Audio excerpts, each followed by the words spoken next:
Yo, ladies and gentlemen, welcome to another edition of You Must Learn. This is my show trying to learn new things. Why? Because my brain is mush, because of quarantine, because of lockdown, because of COVID-19.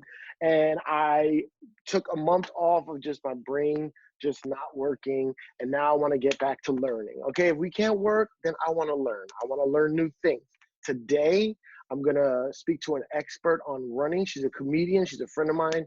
Her name is Michelle Wolf. She gave me this running program a couple of months ago, and I was bullshitting, and I just started implementing it about a month ago, and I'm already running at a level that I never thought I could get to. Mind you, nothing fantastic, nothing crazy. This is for people who don't run or aren't active and they want to at least try and get out there. So I'm bringing my very special guest, my friend, comedian extraordinaire, White House correspondent, destroyer, Netflix, HBO, The Daily Show, writer for Seth Meyers. She's the best. Everybody clap it up, make some noise for Michelle Wolf. Hi, Michelle Wolf. Michelle. How are you? I'm good. How are you? I'm all right. I'm not going to lie. I miss working. I miss performing. But other than that, this is actually a blessing. Let's just see how long that lasts. Yeah, I'm going a little stir crazy, but you know. Yeah. But here's the thing. So a lot of people have been asking me why I hashtag fuck Michelle Wolf all the time, and Michelle Wolf tried to kill me. And here's why that's happening.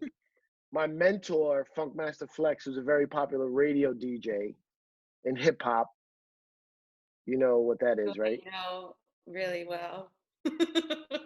Wait, do you know who Funkmaster Flex is? Have you ever heard that name? I've heard that name, but I'm confusing him with Grandmaster Flash.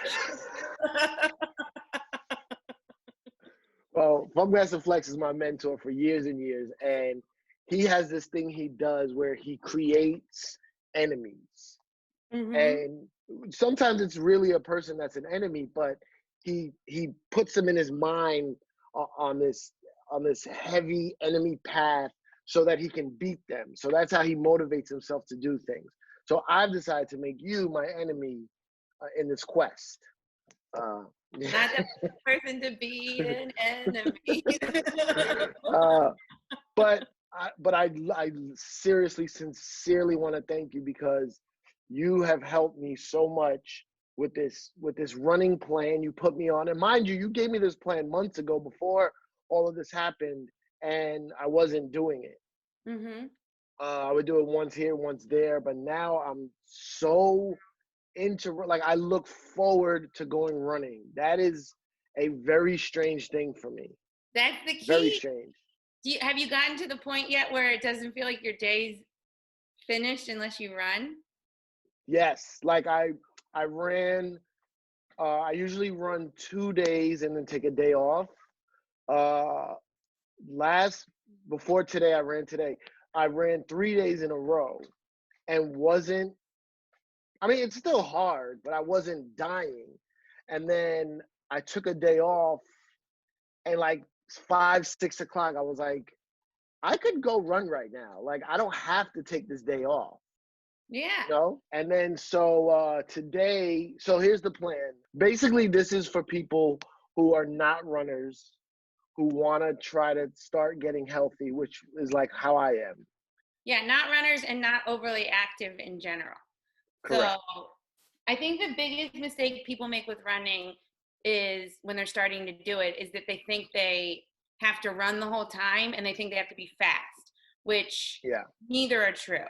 I put you on a run-walk plan that gradually increases the running time and decreases the walking time. But over a period of, what is it? Is it 9 weeks, right? I don't even know. I'm just doing it, yeah. And you don't even have to stick to the plan. It's just more about the consistency of doing it, but also trying to increase the run time and decrease the walk time until you're running the whole time. And do you mind if I share what you sent me, this plan, or is this like something trademark that you're going to be doing in the show? No, it's a pretty common beginning runner plan. Oh, I thought this was your intellectual property. No. It's a pretty It's pretty general if you wanted to Okay. do any sort of All right. very beginner. It's very, I Yeah. mean, it's conservative too. If you're in shape, you can probably just run a little bit as you go. But again, Yeah. not fast. You don't have to be fast. Yeah, and the thing about it, so basically how it works is the first week I was walking 4 minutes, running 2 minutes. And then from And there, you how many take sets of those? 3 sets of those? 5 sets of five. those. Five sets of Five. those. Wait, am I supposed to be doing 3? No, it's 5. I just forgot. Okay, 5. Yeah. Yeah, so you do a warm up, then you run for 2, walk for 4, and then you're supposed to do that 3 or 4 times a week. And then after that, you start the 3 and 3, 3 minutes walk, 3 minutes run, and so on and so forth. I'm going to share with you. I can't stress enough how much the run doesn't have to be a run. It can just be a slight increase from your walk. Yeah. Because like I started, I've been a runner for a really long time, but when I started doing long distances, I was never a long distance runner. And when I started doing longer distances, I always thought I had to run the same speed that I would do like my 1 or 2 mile warm-ups when I was a like a sprinter and a jumper. Yeah. Which is not the case, and also not something I was capable of. So I remember having a conversation with someone where they're like, no, you don't have to go fast, you just have to put one foot in front of the other. Yeah. And so I slowed my pace down dramatically, and I ended up, what got me really into long distance running is I used a heart rate monitor. There's this Dr. Mafferton who has this theory in running that, in this training program in running, that if you stay within this certain heart rate range, you eventually you will go faster at that same heart rate. And this heart rate range burns more fat than it does muscle, and it's more effective for your body and for long-term exercise. See now, that's all like the science of it. Which eventually I want to get to, but what I like that's what's happening now is like I just like I'm not running fast, I'm not running well, but I'm doing it consistently, and more I'm being able to run longer and longer. And my goal before I even start any like how far, like I don't see how many miles I run. I just run for the time, 4 minutes or whatever. My goal is to be able to run a half an hour straight without walking. And then from there, I'm going to try to go to the next level, whatever you say that is. But like, I can't believe I actually get out there and run. And it's like, I've never thought I could do it. And now that I have all this free time, it's getting done. So a couple questions. One, today I ran my first day of 5-minute runs, 1-minute walks.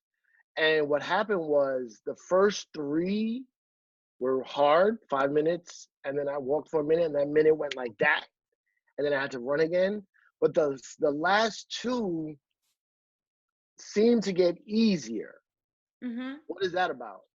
Am I warmed up? Is it a mental thing? Your muscles warming up. Like I find even times now, like the first mile or 2 I do, I'm like, oh, this run's gonna suck.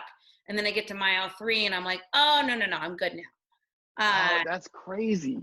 And then there's other times, like the first 1 or 2 miles, I'm like, I feel great. I'm going to be able to run for so long today. Yeah. I get to mile 3 or 4 and I'm like, oh no, my body was tricking me.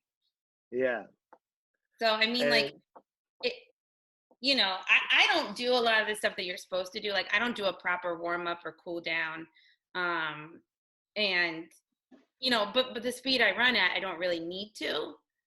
It's just, it is your body kind of waking up and everything getting lubricated. And well, what's a proper warm up? Getting everything kind of flowing. What's a proper warm up?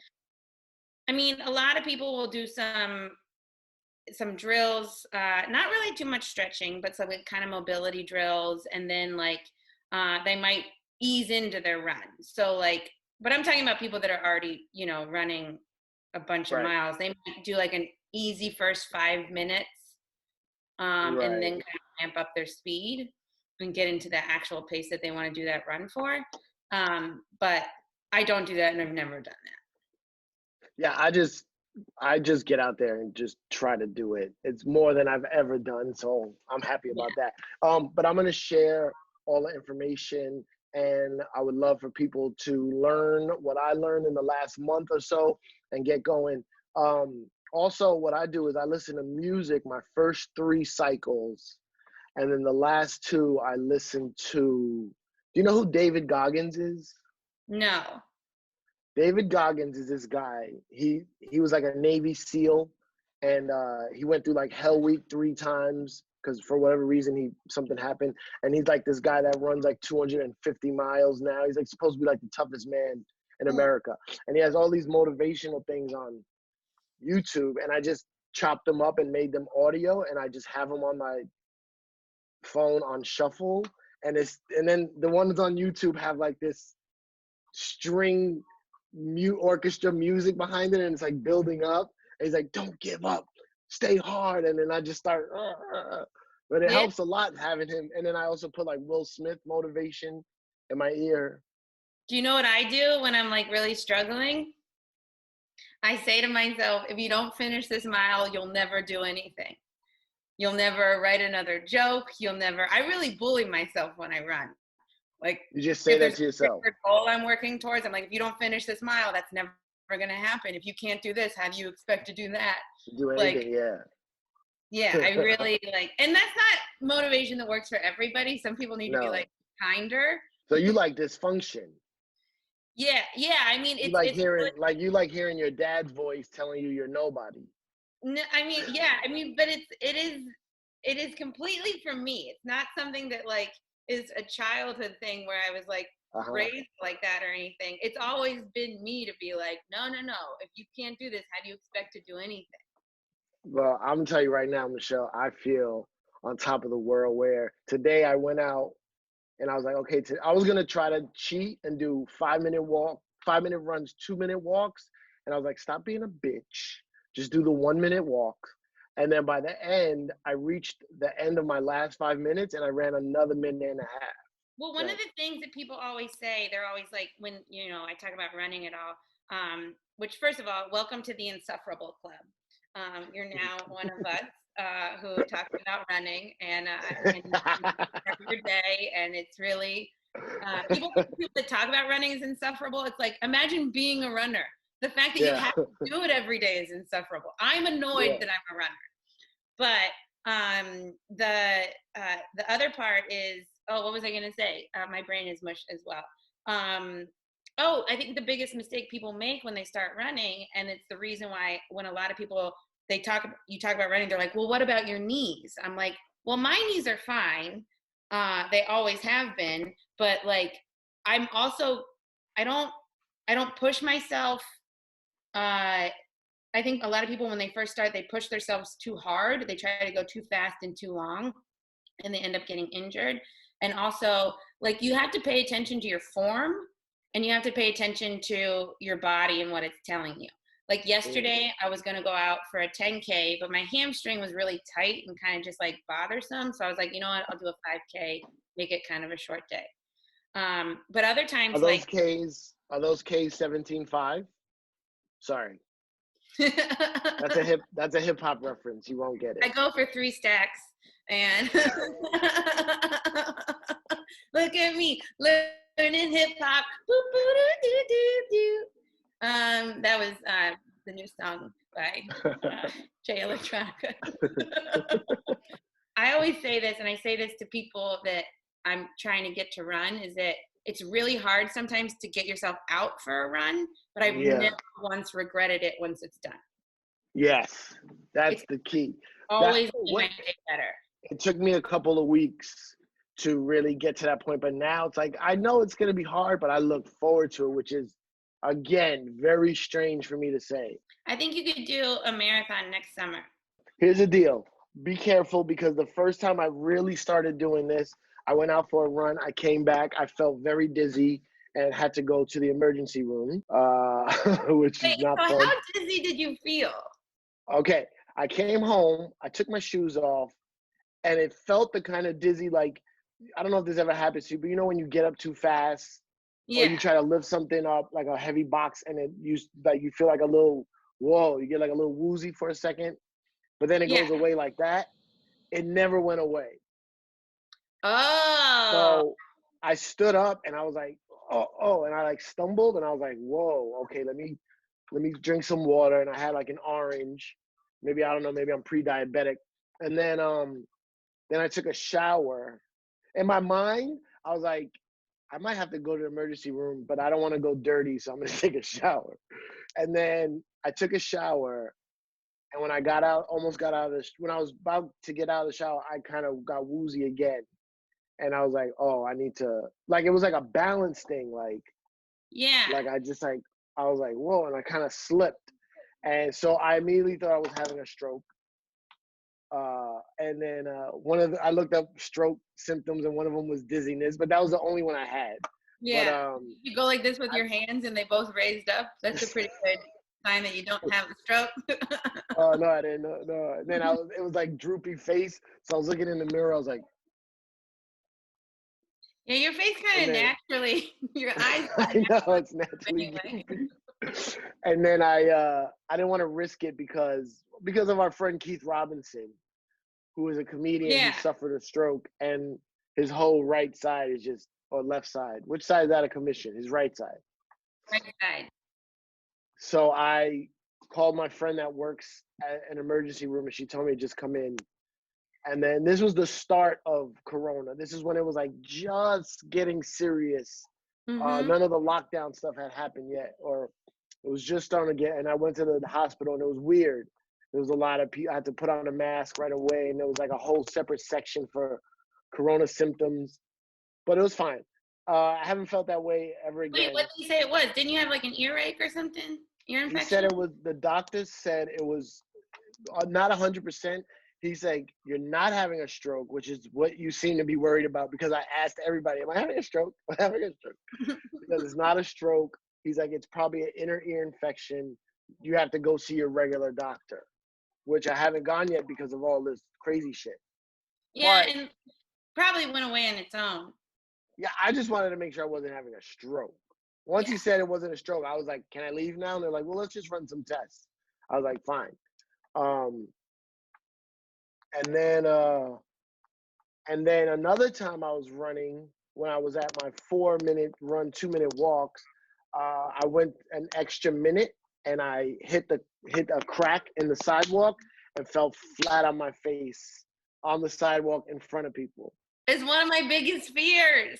It's one of my biggest fears. It's Because uncomfortable thinking about it.